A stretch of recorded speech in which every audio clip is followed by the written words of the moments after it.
Do you have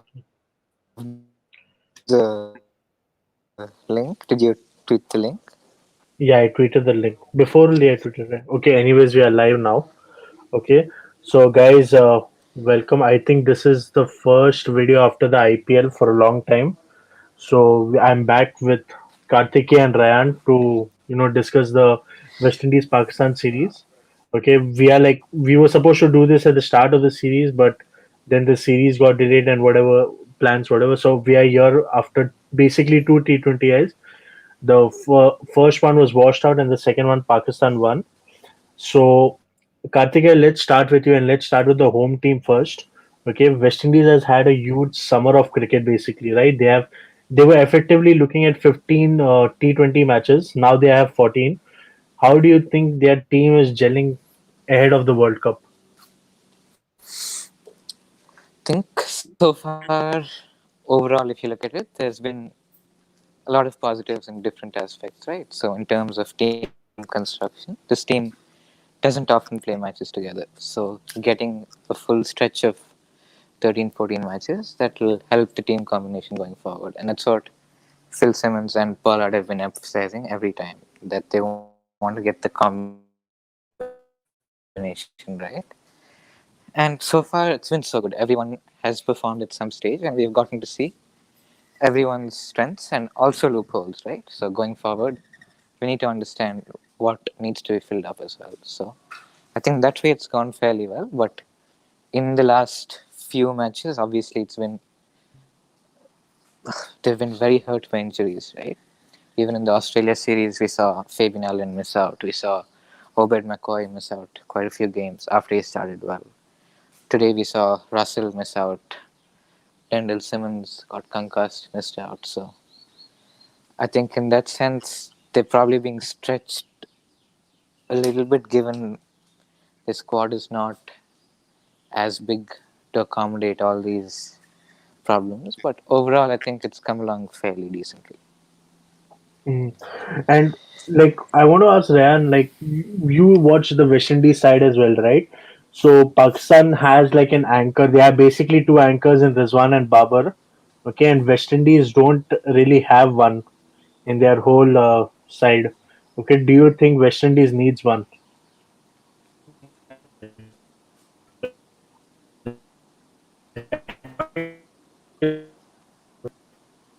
I don't think. Ryan, I don't think we can hear you. It's a little choppy. Yeah.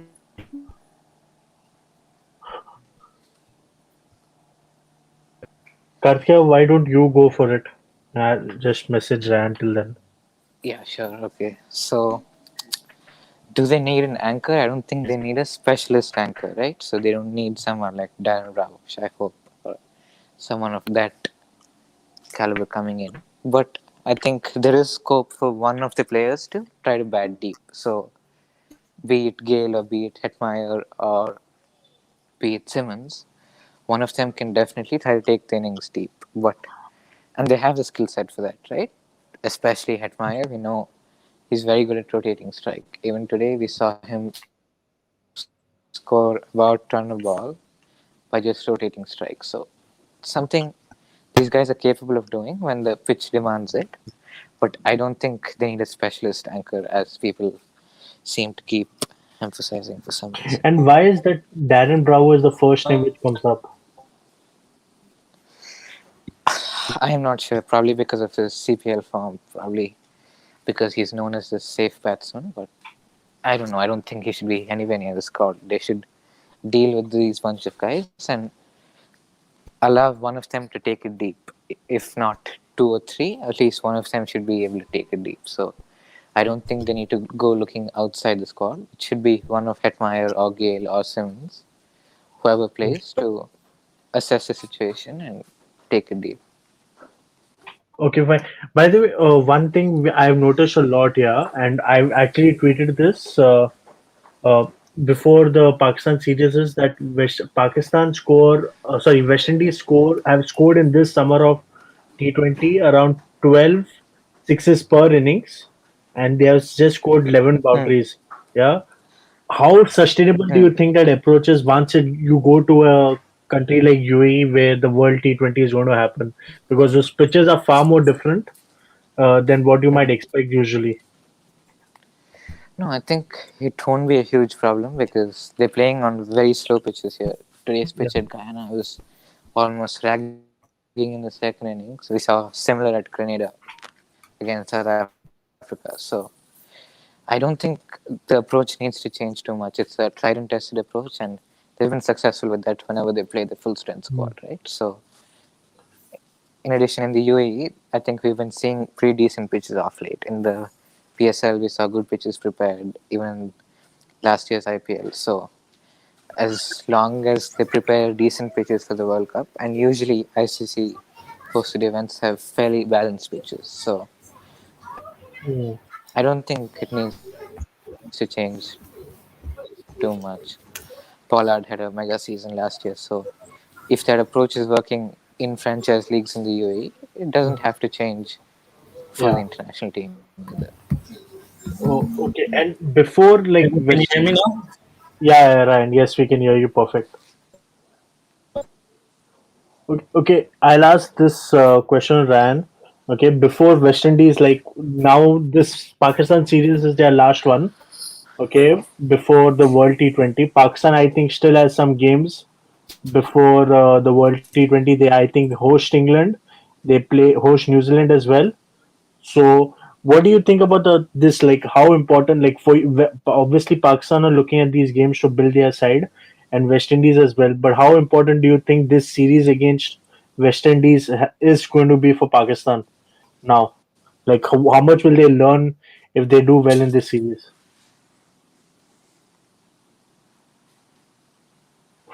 Yeah, Ryan. Think you're Oh, muted. acha, fine. Okay, Karthikeya, why don't you go ahead? Actually, answer this from the West Indies point of view. Then Ryan can come and take the Pakistani side here. Okay, so what do you think they've taken going forward? Yeah, like for in the sense Uh that huh. do you think this is as perfect as West Indies? They have perfected their game plan, or is there they might be looking at CPL and IPL to bring in some changes? Because I think it's too late to now look at CPL and IPL Right. right now. Right. I think a lot of people are saying Gale at 3 is not working. Gale probably has to open if he plays. But I think it's too late to make that change now, right? If Gale goes to the IPL or CPL, he's probably going to bat at 3 there as well. So I think it's far too late to make that switch now. And you just have to work with it and trust that his experience comes through on in the World Cup. Yeah. But apart from that, I think the batting order is fairly settled. It's going to be Simmons, Lewis to open to have that right left combination. Then we have Gale, Puran, Hetmeyer. Puran's form today is obviously a big box checked off, right? Because it's been a long time coming, and when he's in form, you know that middle order sorts itself out. Then you have Russell, Pollard, and Fabian Allen, who are probably the three combined probably make the best finishing unit across the world, across international teams, right? So I think that's fairly settled as well. The death bowling is also fairly settled. We have Obed McCoy, Dwayne Bravo, who usually take care of the death. Russell has been doing fairly well at the death as well. In the middle overs, in terms of spin, Allen usually bowls overs. Hayden Walsh has been bowling well. If Narayan comes in at some point, we know he's a bowler for that squad. So that's also taking care of itself. But I think the only glaring issue is probably the power play.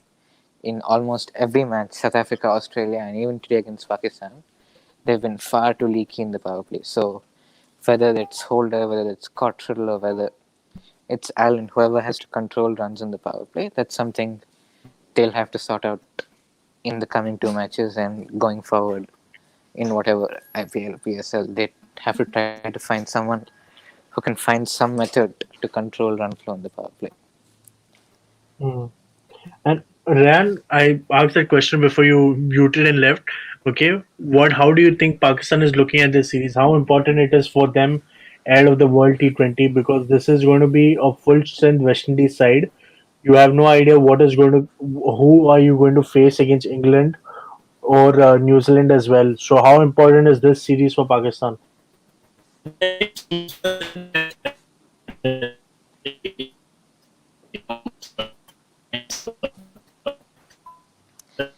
Yeah, I think you're breaking again. Oh my god. Wow. He should okay, Ryan should remove his mask.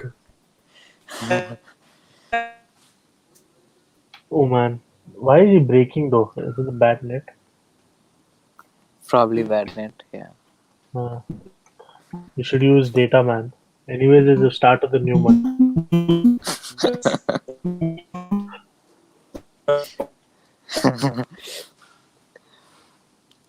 Okay, I think he'll join us again and all that.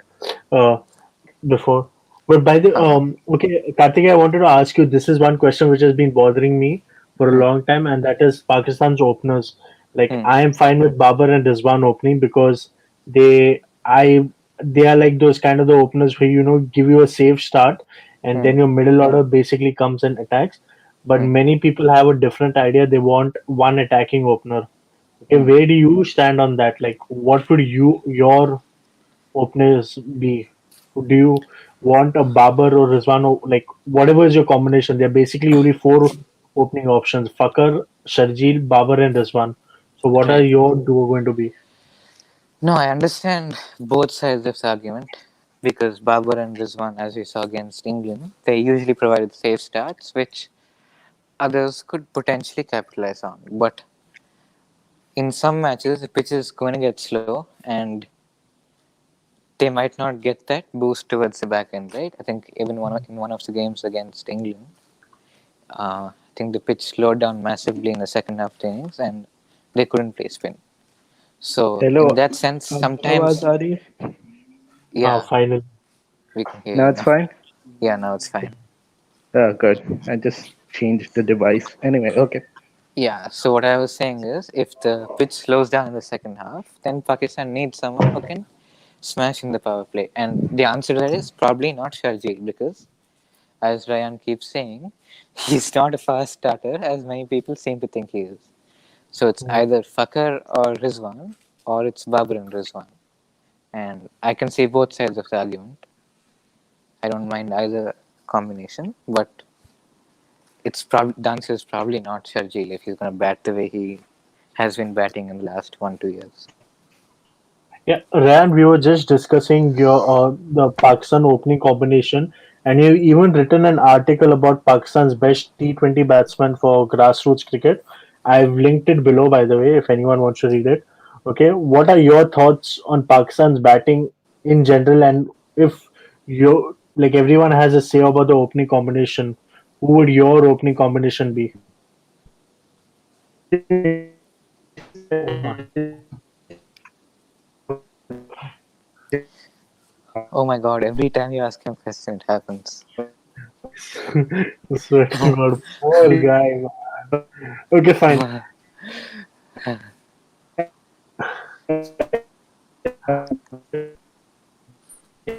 Okay, something for next time. We need to sort it out before Yeah. itself.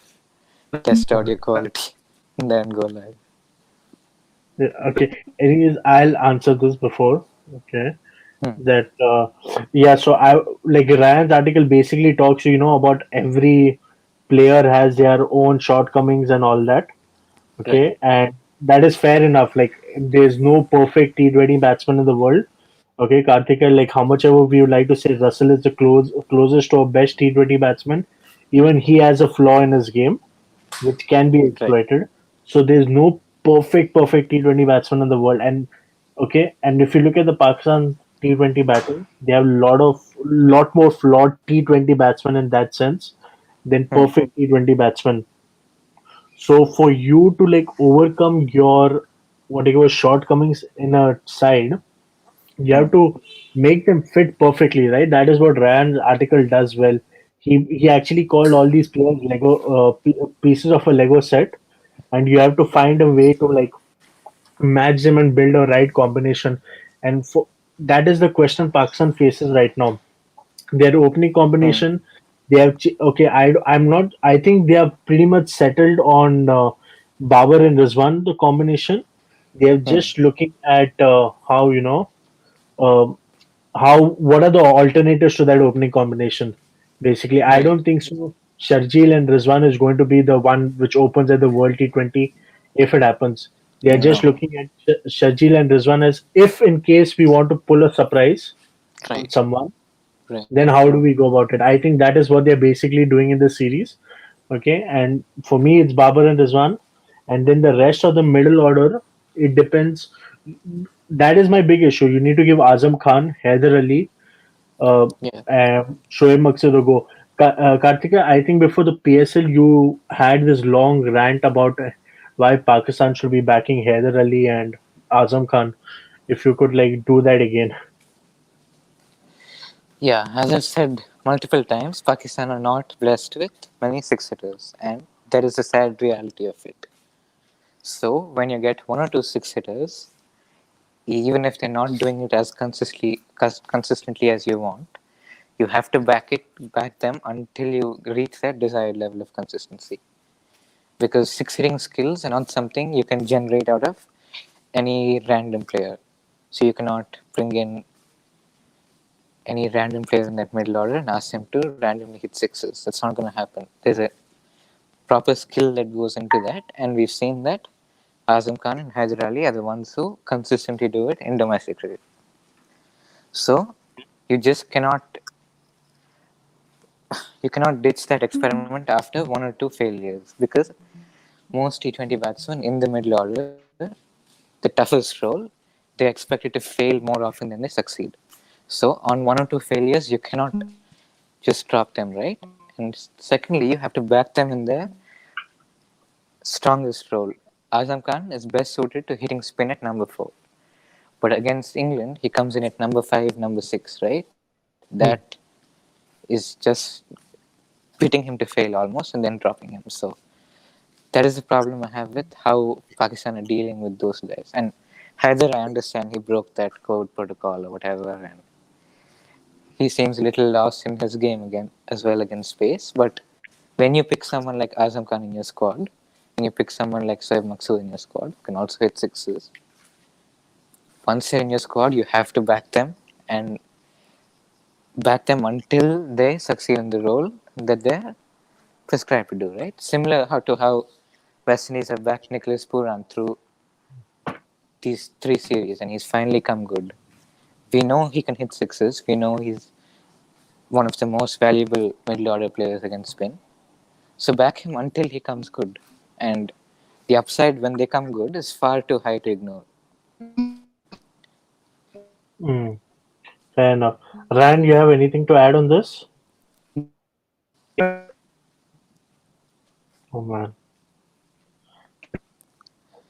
I'm not going to ask again. Oh god. Okay. Okay, fine. Anyways, I made some points. Kartikeya,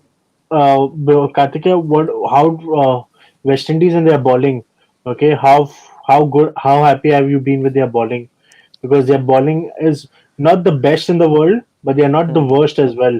They're like I wouldn't say middle of the road. I would say they are just better than the average T20 bowling side. Right. I think death bowling, as I was saying earlier, didn't go in depth, but Obed McCoy and Dwayne Bravo, whatever they've been doing at the death has been working so far.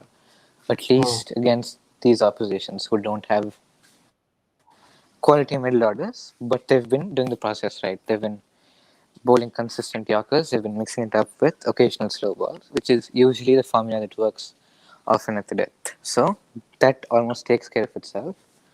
And even if one of them has an off day, you have Andre Russell who can cover for death bowling. We know that he's done that in IPL before, so that's not a problem either. In fact, what West Indies can do is start bowling death overs from over number 14, 15. Is start bowling Yorkers defensively, because if they can't get wickets in those middle overs, it's best to go defensive with your three specialist set bowlers. Okay. I think the problem, again, like I said before, is no one is taking wickets at the top in the power play.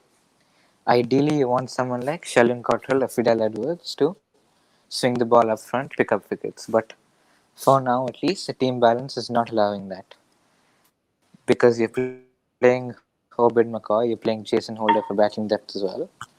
that is not working so far. So I think their best bet is probably continuing to back Jason Holder in that power play role and hope he comes good.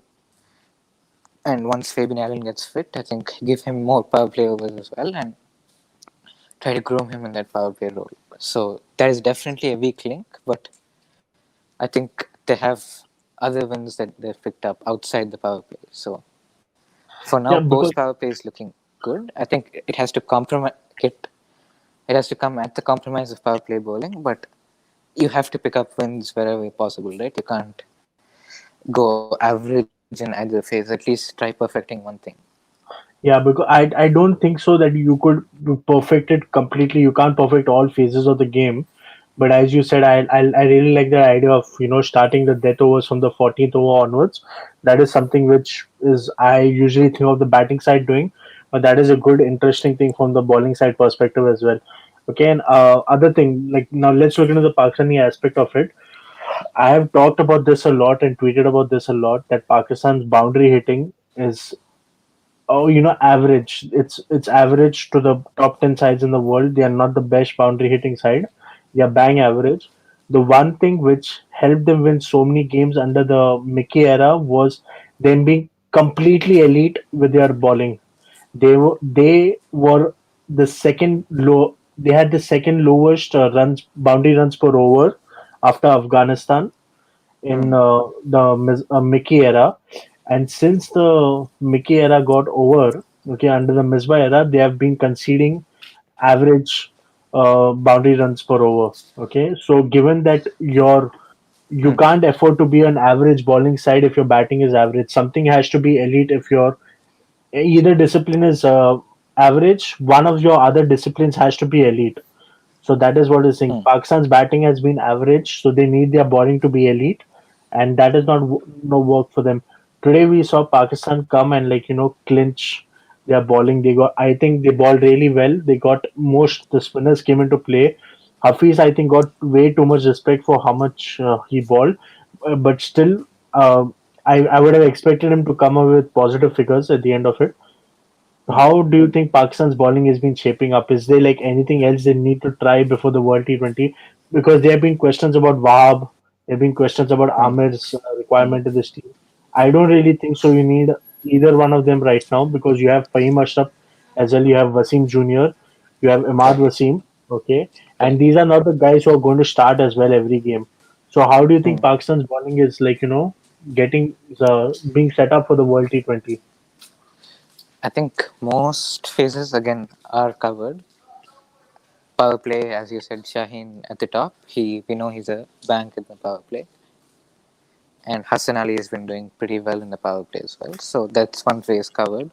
The middle overs, Shadab, he's been slowly finding his touch, and if Shadab at some point breaks down in terms of form again, they have Usman Qadir who can come in and fill in fairly decently.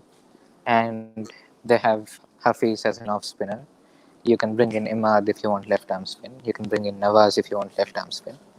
So spin is pretty much covered. It's not as good as it can be, but you can work with it for now.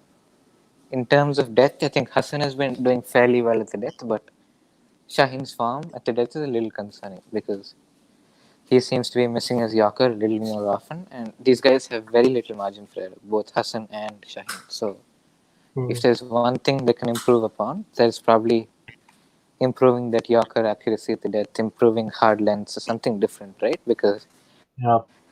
that is where people are calling for Wahab. Every time you Okay. see these guys do fairly poorly at the death, even today we saw a lot of runs being conceded to Puran at the death, right? That's not Hmm. supposed to happen. So I think that's where the calls for Wahab is coming in. But I don't think it's a need. There's again a need for personnel change. These guys are capable of doing that role, so they should be backed at the death until it comes good. Yeah, and one thing about this is, even if Shaheen doesn't do well in the death, okay, there are already players within that squad in West Indies who are good enough to ball in the death. Fahim is not the best, but he is decent in the death. Mohammad Wasim Jr. has shown in the PSL that he can ball in the death. Right. Okay, so if you're willing to go ahead and try, you can try both these guys. and see how it works. I think what I would ideally want is Shaheen to bowl one over in the middle as well.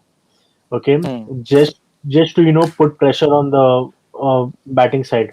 I think one over for him in the death, knowing that you have someone else who can bowl one death over as well, kind of like puts pressure, kind of like get tries to get you back in the game, because Shine is a, for me at least, as good as a trump card right now. If he gets your wickets, he brings you back into the game, and he and Hassan are the most likely bowlers to get you wickets in those power play and middle over phases. At the end, I think they are the best defensive bowlers. But if you want Hmm. wickets, one of them has to bowl an extra over in the power play. Sorry, post power play, and that is in the middle. So for me, that has to. I would like it to be Shine right now, even though Hassan has been doing a very good job with Islamabad United for a long time with that. Hmm. Hmm. Yeah. Okay. Is there anything else do you want to add before we leave? No, I think we've covered most of it for now. We can definitely do another episode after the Yes. next T20 or whatever, Yeah. sometime. Yeah, Okay, done. We'll see you. Okay. cool. Anyways, thanks for joining, guys. Okay. Hope and we'll see you next time. Take care.